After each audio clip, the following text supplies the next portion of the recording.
हम लोग तो जैसे तैसे मान भी जाते, पर जीतू को लड़की दिखाने ले जाना एक टीढ़ी खीर थी। जनता के पास इस समस्या का भी हल था।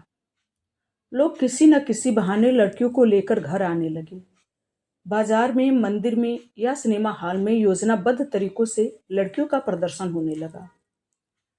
जीतू तो एकदम बौखला गया। बोला, मम्मा, तुम सब लोग मिलकर मुझे पागल बना दोगे। भगवान के लिए मेरा पीछा छोड़ दो। जिस दिन कोई लड़की मन को मिल जाएगी, मैं तुम्हारे सामने लाकर खड़े कर दूंगा, बस।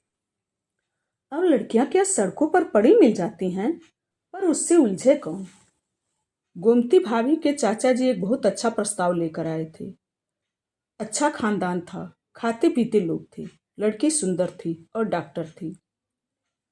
जीतू मेडको पत्नी के पक्ष में कभी भी नहीं था, पर लड़की के पिता ने कहा, डिग्री ले ली है, आप चाहेंगे तो नौकरी करेगी, नहीं तो घर गृहस्थी में भी उसकी बहुत रुचि है। जितेंद्र जी चाहेंगे तो घर पर ही छोटी मोटी डिस्पेंसरी खोल लेगी, वैसे उसका कोई आग्रह नहीं है। आप लोग जैसा चाहेंगे।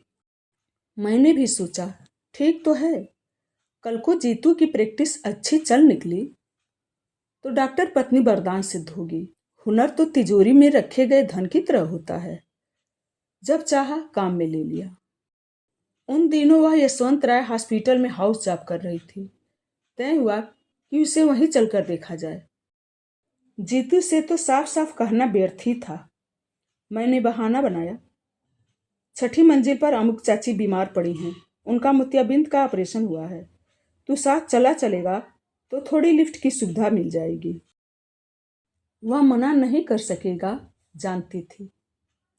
अस्पताल के विशाल पोर्ट में स्कूटर टिकाया ही था कि देखा सीढ़ियों पर एक परिचित आकृत हथेलियों में चेहरा छिपाए सिसक रही है। अनु, क्या हुआ? हम दोनों के मुंह से एक साथ निकला। उसने अपना आंसू से भीगा चेहरा उठाया, हमारी ओर देखा और पास चली आई।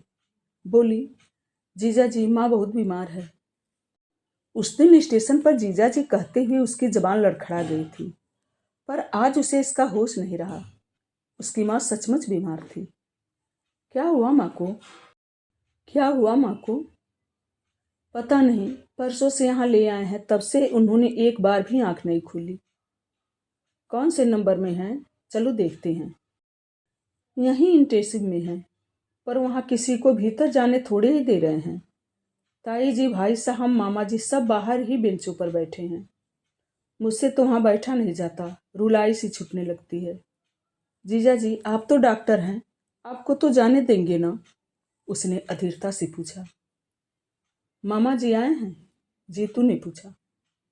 हाँ, कल शाम ही आए हैं, उन्हें तार दे दिया गया था ना। अच्छा अनु, तुम अंदर चलो, मैं डॉक्टर परिहार को लेकर अभी आ रहा हूँ। जीतू ने अधिकारपूर्ण लहजे में कहा। एक बार हम लोगों की ओर करुण दृष्टि से देखते हुए अनु भारी कदमों से भीतर चली गई।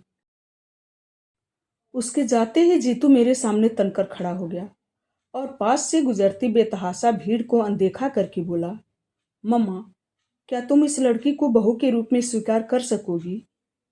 मैं हतप्रभ हो उसे देखती ही रह गई। यह मत सोचना मम्मा कि मैं भावावेश में आकर इतनी बड़ी बात कह बैठा हूँ। पिछले कई दिनों से यह बात मेरे मन में घुमड़ रही है, पर मैं व्यक्त नहीं कर पा रहा था। पर अब तो सोच विचार के लिए समय भी न रहा। बोलो ना मम्मा, प्लीज। पर बेटे, ये बातें हड़बड़ी में नहीं तय की जाती। मैंने कहना चाहा तो वह फौरन मेरी बात काट कर बोला, कहा ना मैंने, अब सोच विचार के लिए समय नहीं रहा।